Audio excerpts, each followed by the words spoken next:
أول ما جيت روسيا كنت تايه، مش فاهم ولا كلمة، ما حدش قال لي المنهج فين ولا المذاكرة هنا بتتذاكر إزاي، واللي اتصدمت فيه أكتر إن ما حدش بيقول لك الحقيقة، فلو أنت جاي روسيا أو أنت موجود أصلًا في روسيا وبتعاني، إن شاء الله الفيديو ده هينفعك. لو أنت لسه جديد هنا، السلام عليكم، أنا اسمي أحمد، خرجت من كلية الطب سنة 2025 في روسيا، حاصل على تصريح وزارة المهنة الطبية في روسيا، ودلوقتي باعمل تخصص جهاز هضمي بمنحة من الحكومة الروسية. أول ما وصلت روسيا كنا في أواخر شهر 10 ودخلت على محاضرة أناتومي على طول، وسمعت الدكتورة كانت بتشرح بالإنجليزي بaccent مش أوحش حاجة في الدنيا، وأنا كنت فاهم الإنجليزي لأن الإنجليزي بتاعي كان كويس، ولكن مش فاهم هي بتقول إيه، إحنا فين، رايحين فين، جايين منين، إيه المنهج، ما فيش مقدمة، عشان أنا كنت جاي متأخر، ولقيت نفسي دخلت على طول في السيستم، بس أنا أصلًا ما كنتش فاهم السيستم، فإيه هو السيستم؟ في روسيا النظام مختلف شوية عن مصر، تعالوا نشرح السيستم في روسيا ماشي إزاي، وإزاي بيختلف عن مصر، وإزاي إن شاء الله ننجح فيه. السيستم في روسيا هو ترمين عادي، واحد بيبدأ في 9 وواحد بيبدأ في 2.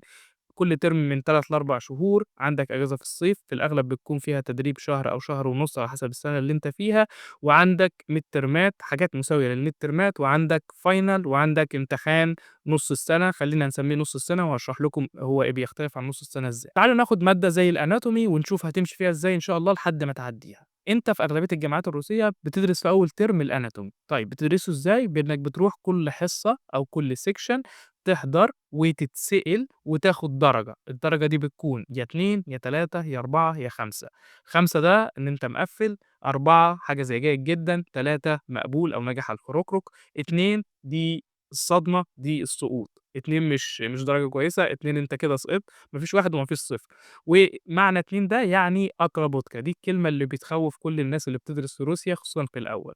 طيب لنفترض إنك خدت أترابوتكا دي، هتعمل إيه؟ هتروح تعيدها تاني في الsection اللي بعده أو الsection اللي بعده أو الsection اللي بعده. إيه اللي هيحصل لو أنا فضلت عند الأترابوتكا دي وما شِلتهاش؟ مش هتدخل الكالوكيوم، الكالوكيوم ده هو مساوي للmidterm عندنا. طيب الكالوكيوم ده بيكون عبارة عن إيه؟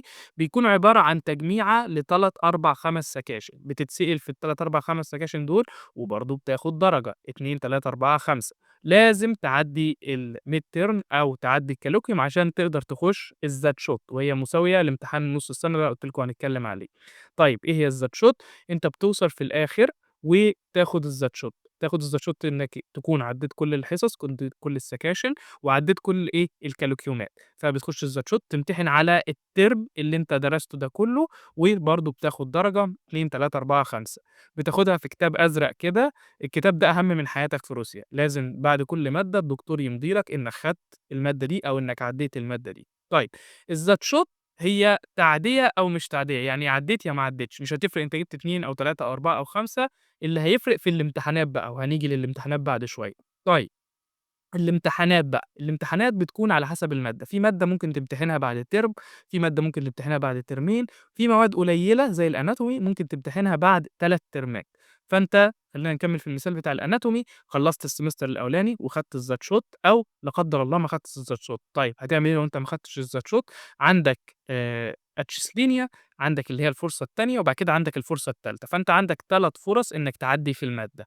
لو لا قدّر الله ما نجحتش في أول مرّة، بتخش المرّة التانية، لو لا قدّر الله ما نجحتش بتخش المرّة التالتة، وده بيكون مختلف، بيكون قدّامك مش دكتور واحد، بيكون قدّامك 3، 4 دكاترة، وإن شاء الله تكون عدّيتها من أول مرّة، وبعدين نخش في الترم التاني نفس النظام، سكاشن، كاليكيومات، ذات شوت، وبعدين الترم التالت سكاشن، كاليكيومات، final امتحان نهائي بقى، الامتحان النهائي ده هيكون على ال3 ترمات، على كل حاجة أنت خدتها. طيب الامتحانات في روسيا مختلفة عن الامتحانات في مصر إزاي؟ في إنك في روسيا بتحتاج إنك تجاوب على 3، 4 أسئلة وتروح تناقشهم مع الدكتور، ما فيش كنترول، ما فيش تصحيح، ما فيش امتحان تحريري، الامتحان في الأغلب هو شفوي، اللي أنت بتكتبه ده ليك أنت عشان تعرف تجمّع أفكارك وأنت بتجاوب قدّام الدكتور. طيب هتعمل كده إزاي أو هتنجح في الامتحان ده إزاي؟ بإنك بتذاكر الأسئلة. في الأغلب أنت مش هيكون عندك كتاب واضح بتذاكر منه، هيكون عندك كتابين، 3 وهيكون عندك الpresentation بتاع الدكتور وهيكون عندك الPDF بتاع الدكتور. طيب هاعرف المنهج إزاي أو هاعرف إيه هي الحاجات اللي هتيجي في الامتحان عن طريق لِستة أسئلة، فمثلًا في الanatomy 3 سمسترات أو حاجة زي الBath Physiology بيكون عندك بتاع 400 سؤال، مش MCQ لأ، سؤال مفتوح، يعني مثلًا تعريف كذا أو anatomy and physiology of stomach. التشريح ودور المعدة.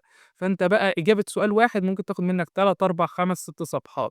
هي الأسئلة مش عشان هي دي الأسئلة اللي هتيجي لك في الامتحان بالخصوص، ولكن عشان دي تعرّفك إيه هي المربع اللي أنت بتتحرك جواه. وممكن تروح بقى تجيب الmaterial من أي حتة، مش شرط أصلًا الكتاب بتاع الجامعة أو الPDF بتاع الدكتور، بس طبعًا الأحسن إنك تذاكر من كتاب الجامعة والPDF بتاع الدكتور، لأن هو بيكون عاوز يسمع الكلام اللي هو شافه أو اللي هو شرحه. طيب بتروح الامتحان بييجي لك 3، 4 أسئلة. هل ممكن ييجي لك أسئلة كلّها متجمّعة في semester واحد أو في ترم واحد من ال3 ترمات؟ آه. ممكن يكونوا متجمّعين في system أصلًا واحد؟ آه. فهو الموضوع مش هنقول عليه حظ، ولكن هو الموضوع بيكون عشوائي. فأنت تضمن إزاي إنك تتفوّق على العشوائية دي؟ بإنك تكون مذاكر كل حاجة ومذاكر كل الأسئلة، فأي سؤال هييجي إن شاء الله ما يوقّعكش.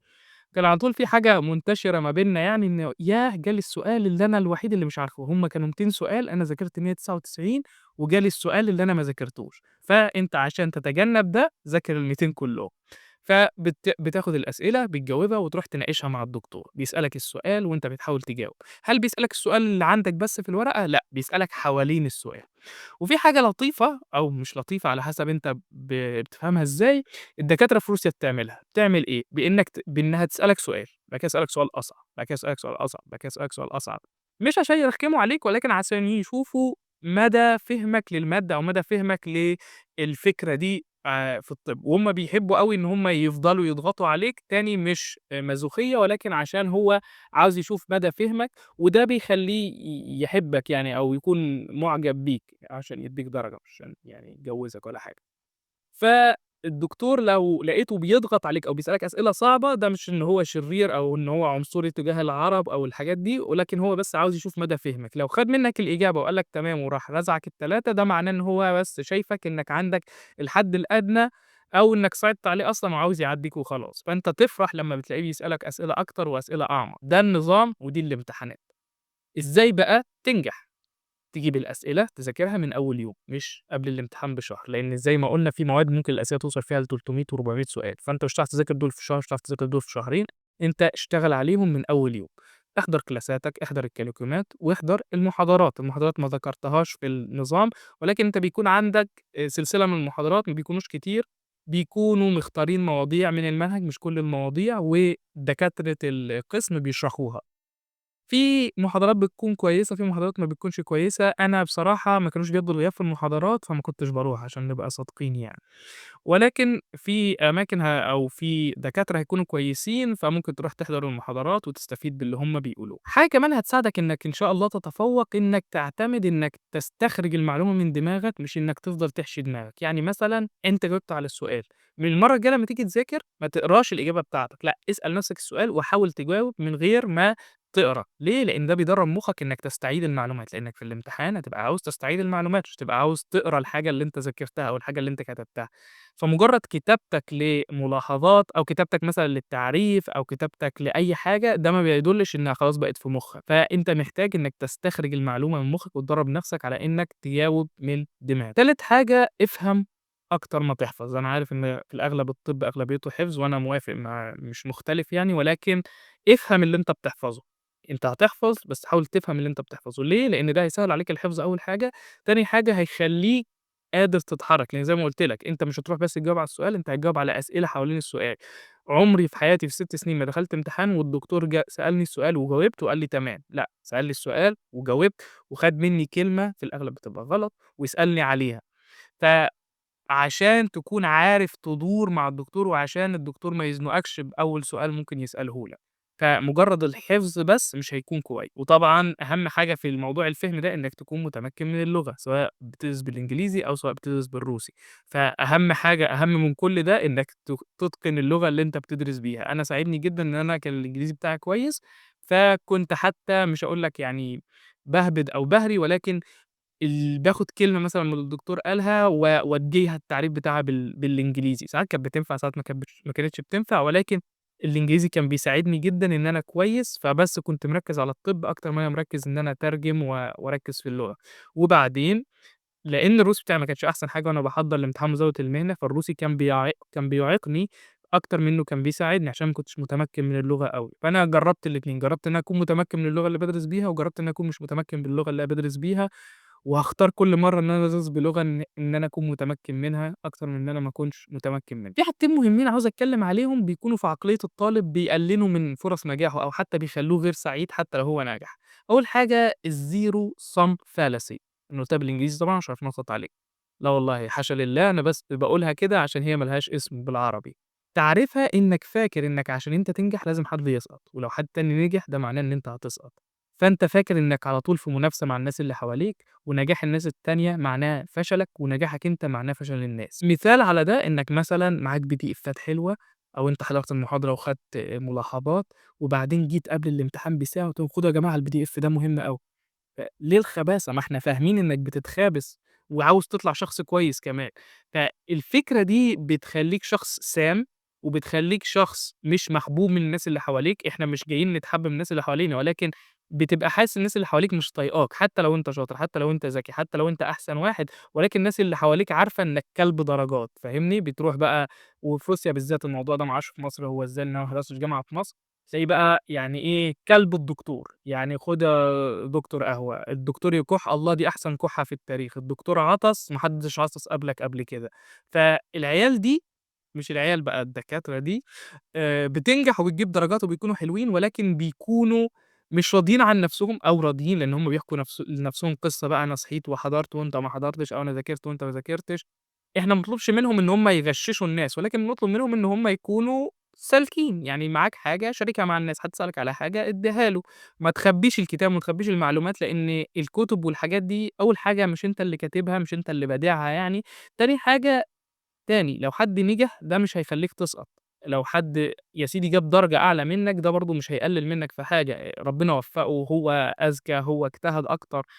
ولكن أنت إنّك تكون بتحاول تخرّب في الناس اللي حواليك، أو إنّك بتحاول تكون أنت معاك بس الحاجة عشان أنت اللي تنجح، عشان أنت اللي تكون كويس، أو تستخدم أساليب ملتوية عشان تروح تاخد الدرجة، أو عشان تخلّي الدكتور يحبك أكتر من زمايلك، فدي مش حاجة كويسة خصوصًا لما بعد، لإن أنت بتبني عاداتك وبتبني شخصيتك وبتبني فكرتك عن نَفْسك وأنت في الجامعة. لإن بعد كده لو أنت كنت الطالب ده هتبقى في الشغل الموظف العصفورة، وبعدين هتبقى سواء أنت كنت راجل أو بنت بقى، مش هتكون شخص مالي مركزه، مش هتكون شخص واثق من نفسه، هتكون شخص بس تابع لشخص تاني، تابع بقى للدكتور، بعدين تابع لمديرك، بعدين تابع لمديرك، هتفضل على طول، لأن أنت عمرك ما هتبقى رئيس جمهورية صح؟ فأنت في الأغلب هيكون في دايمًا حد فوقيك، فكويس إنك يكون في حد فوقيك، ولكن أنت تتعامل معاه بالأدب وبالاحترام وبالدين وبالأخلاق، مش بس عشان هو أعلى منك أو في موضع سُلطة أو في مكان يقدر يأثّر فيه على مستقبلك وحياتك، إنك تكون ذليل أو مرمي تحت رجله بس عشان هو هيأثّر في مستقبلك. وتيجي أنت بقى تدوس على اللي تحتك، واللي تحتك يدوس على اللي تحتك، ونبقى عايشين في عالم متخلف كلنا. أنا غالبًا اتعصبت شوية عشان كان بس في أشخاص معينين في دماغي يعني. فالحاجة التانية بقى اللي هتأثّر عليك إنك تغِش. شوف أنا كنت باقول العيال دي وِحشين، وفي الأغلب العيال دي ما بيغشّشوش، ولكن هُم بيغشّشوش من منطلق مختلف، إن هُم فعلًا مش عايزينك تبقى أحسن، مش عشان الغِش حرام، أو إن هُم بيبصوا للغِش بحاجة مختلفة. فأنت شارك معلوماتك، شارك الPDFات، شارك الكتب، شارك الملاحظات، ولكن لو حد جه سألك على حاجة في الامتحان ما تغشّشوش. ليه؟ عشان أنت يهودي. لأ مش عشان أنت يهودي، عشان حرام، ما ينفعش تعمل كده. وتاني حاجة، الطِب مكان حساس، يعني لو واحد نجح مش هاقول لك هيروح يموّت مريض عشان أنت غشّشته مرّة في امتحان، ولكن اللي بيغش أو اللي بيعمل عادة سيئة أو اللي بيعمل حاجة بتسهّل عليه حياته سواء حلوة أو وِحشة بيكرّرها، لإن مُخّنا متخلِّف عاوز الدنيا تكون سهلة، مش عاوز يبذل مجهود.